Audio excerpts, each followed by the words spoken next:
John qofka bisha June Sweden soo gala wuxuu moodayaa janno kaymuhu cagaarana dhirtu dhaadheera oo qurxoona dhulku doog iyo ubax badana maxaa balli iyo harag galac leh maxaa tog iyo webi meel walba qulqulaya magaaladu nadiifsana oo degana 20ka bisha June oo ay qorraxdu diiran tahay ayuu roob la soo galay Sweden wuxuu dalandalinayay qoyskiisa oo ka kooban xaaska hodan iyo 2 ilmood ismahaan oo 6 jir ah iyo Axmed oo 4 jir ah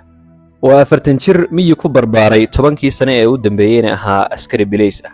riyadiisa ugu fog uuna weyn waxay ahayd mar uun inuu reerkiisa nolol ku filan u helo mar uun inuu gaadho heer uusan cuntadooda aradbeelkooda iyo hoygooda ka walwalin riyadiisa kale ee muhiimka ah waa inuusan mijintiisa qaadka ah iyo sigaarka waayin 7 sano ee uu reerka lahaa arrimahaas wuxuu ku helayay siliciisa xiriir maalintii uu naftiisa iyo reerkiisaba Sweden u dhiibay iyo maalintii la siiyay sharciga deganaanshaha waxa u dhaxeeyay oo kaliya 3 toddobaad waxa loogu daray aqal camiran oo 4 qol ka kooban haddii bil walba la siinayo lacagtii askarinimada kumanaan goor ka badan dhib kuma aha isaga iyo xaasku inay sidii 2 ilmood aroor walba booso dhabarka saartaan oo dugsi afka dalka lagu barto u jarmaadaan lacagta caydha loo yaqaan oo ay dadka dalka u dhashay ceeb laga xishoodo u arkaan reer rooble mushahar ugama duwana lacagiisaw lacagun ma ah waxa loo dhiidaaso in lacag la helo un ma ah aqalka uu dhex fadhiyo iyo waxa dhex yaal ee telefishin armaajo qaboojiye fadhi dabacsan sariiro kasii dabacsan iyo alaab kale oo badan leh haddii uu Soomaaliya joogo weligii ma uu heleen wuxuu xasuusan yahay aqalkii jiingada ahaa ee uu sanadihii dambe ku noolaa kaas oo xilliga kuleylka furno noqon jiray marka roob da'ayna la moodi jiray in madaafiic lagu duqaynayo bilowgii ayay arrintu sidaas ahayd ha yeeshee xaalku wuxuu xumaaday markii uu roob le cid shaqo u dirataba waayay markii uu afka dalka wax ka bartay wuxuu ku dadaalay in uu shaqo helo laakiin wax guul ah kama gaadhin berigii uu Soomaaliya joogo wuxuu maqli jiray carabta waxaa laga helaa shaqo askarinimo ah markii uu bileyska Sweden shaqo noocaas u doontayna waaba lagu qoslay boqolaal kale oo Soomaali ah oo aan subax ka lihin ayuu bartay dabadeed niyaddii shaqo raadintu waxay ku sheeqday eber biilkiina habartii bixin jirtay waxay bilowday bahdilid in uu xaafis hebel warqad ka keeno sababta uu shaqo u waayay waxa uu muddadii la soo dhaafay qabtay iyo hadaltiro la mid ah ayay marka uu masruufka u doonto kala hortimid qalbi jab iyo niyad xumo ayaa dhan walba ka soo weeraray waxa uu reerku bisha helo 3 inood oo la isla yaqaan ayaa loo qaybiyaa in lagu noolaado in la xawilo iyo in uu odaygu qaadka iyo sigaarka iskaga bixiyo wixii aan intaas ahayn ee fardhaxood ka baxa muran badan baa ka dhasha eedana waxa ay yeeshay qaadka ama dharka dumarka qaadka halkan yaal qaad uun ma aha ee waa qaali aan weliba laga haqab la'ayn waxaa ka sii daran in uu mamnuuc yahay oo lala dhuunto si kastaba ha ahaatee rooble noloshii uu ku riyoon jiray tani kama foga laakiin adduun hawle kama dhammaato marka hir la gaadhaba mid kale ayaa hira dhaqamada iyo diimahan cusub ee uu ku dhex nool yahay uu ku diiqadoodaa mustaqbalkan uu ka baqaa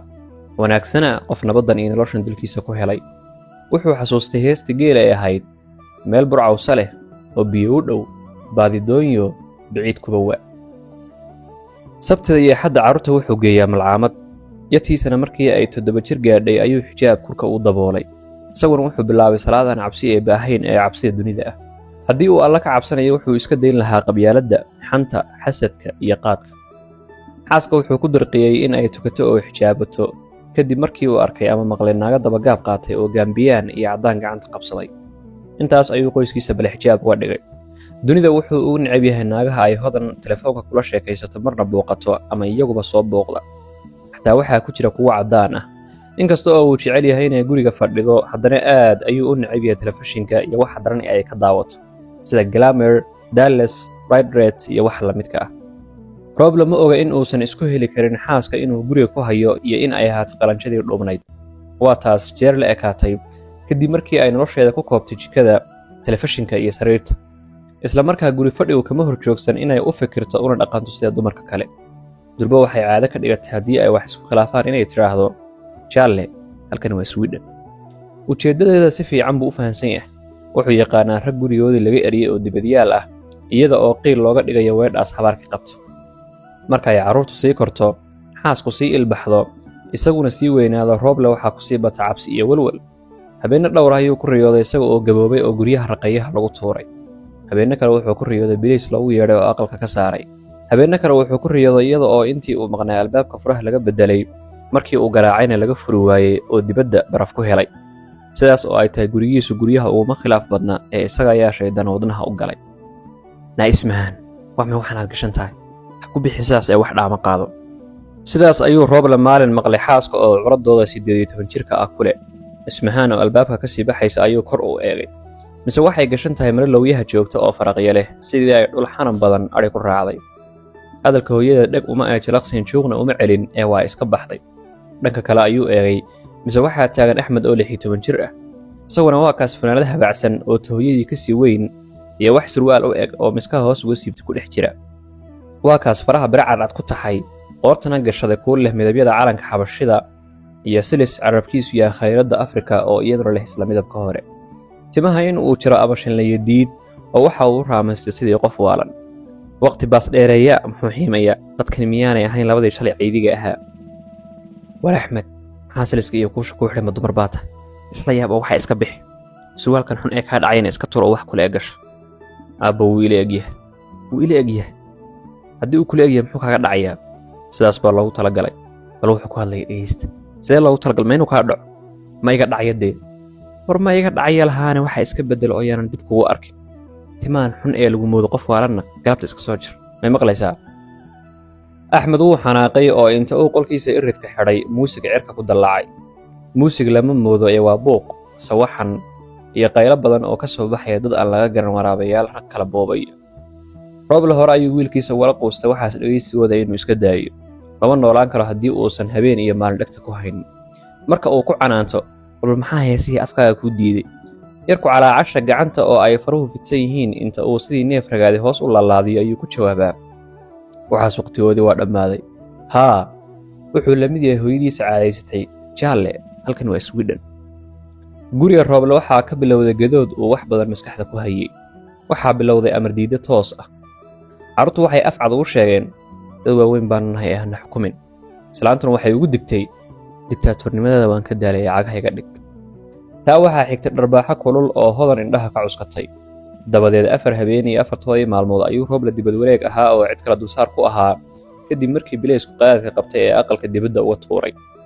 dad Soomaaliyeed oo samadoon ah ayaa ku guuleystay inay reerka isku soo celiyaan isla markaa Rooble waxaa lagula taliyay run ahaantii halkan inay tahay Sweden sidaas darteed uu gacantiisa fudeedka ka ilaaliyo sanad kale ayuu Rooble rabaayad ahaa oo waxa gurigiisa ka dhacay ismoogeynayay run ahaantii inta badan habeenkii ayuu soo hoyan jiray maalintii oo dhan wuxuu ka murmi jiray kulamada fadhi ku dareer ee ay dadka qabyaaladu waashay ku kulmaan iyo aqalada lagu qaylo labadaas meelood ayuu xubin firfircoon ka noqday marka laga reebo jimcaha gelinka hore oo uu masjidka u badnaa maalmahan inta uu guriga joogo dhagihiisu waxay maqlayeen hadallo ku saabsan ismahaan oo hadal hayso inay noqonayso waxa ay ku sheegtay photo model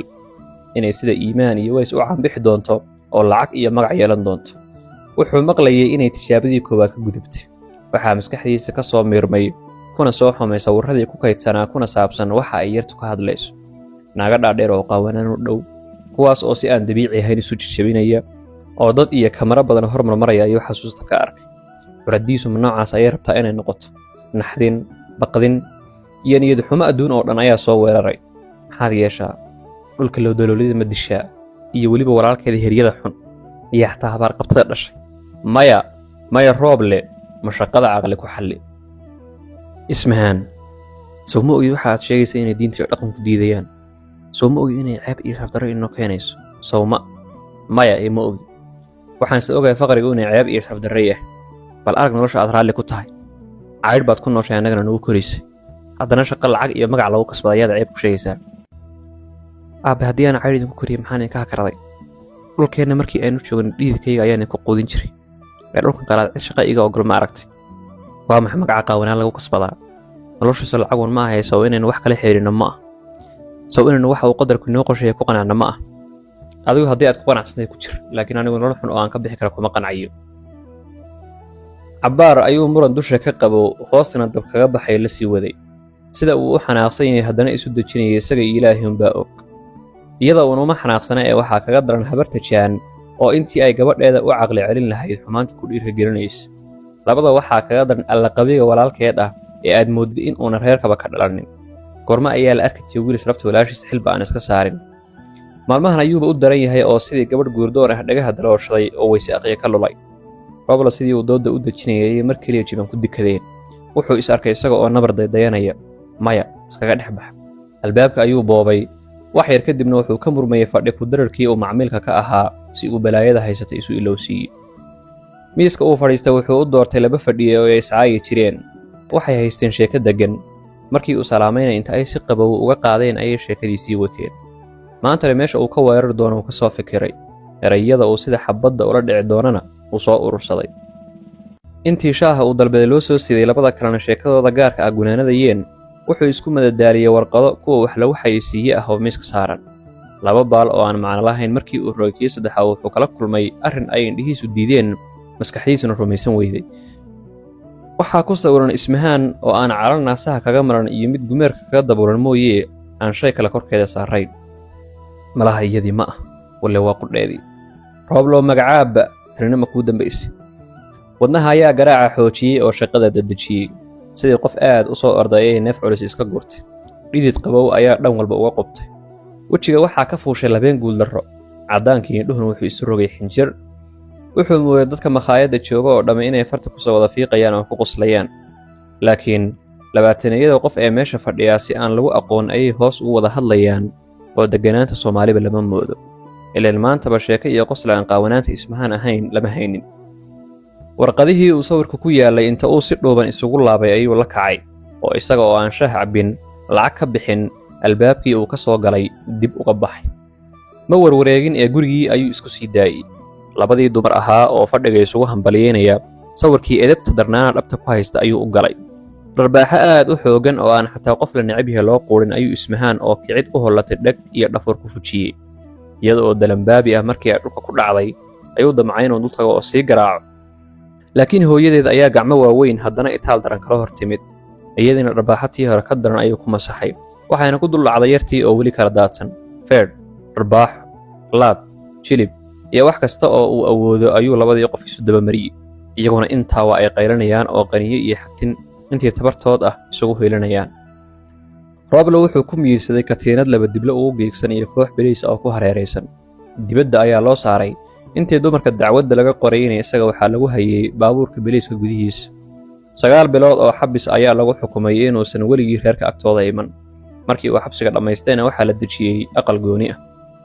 rooble maanta waa 55 jir cimri degdegay oo 70 jir la moodo. wax cudur ah iskuma uu ogaa, haddana wuxuu dareemayaa tabardarro aan xad lahayn. qaadkii iyo sigaarkii uu sii laba jibaaray, haddana tukashadii wuu sii badiyey. qabyaaladii iyo murankii uu ka sii daray, haddana waano iyo hadal waayir ayuu soo kordhiyey. habeen isaga oo cabbaar dalna'aan iyo niyad xumo la soo guureeyey ayuu damcay inuu furo albaabka gurigii cidlada ahaa ee uu degganaa. dabadeed furayaashii ayaa dhulka kaga dhacay. wuu soo qaaday oo mar kala damcay inuu furo, haddana waa ay ka dhaceen.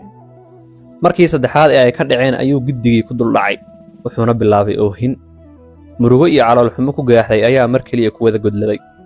gamuunno oo faha kaga taagnaa oo uu u adkaysan jiray ayay waabaydoodu mar keliya jidhkiisa iyo naftiisa wada gaadhay. sidii awr dhuun yeedhis ah ayuu cod naxdin leh oo foolxun sii daayey, kaas oo dhismaha oo dhan laga wada maqlay. habar Swedish ah oo albaabka kiisa ku beegan ku jirta ayaa daroolka ka eegtay. waxayna markiiba wacday biliiska iyada oo leh, albaabkay waxaa jiifa neegar sakhraansan ee kaalayga kaxeeya.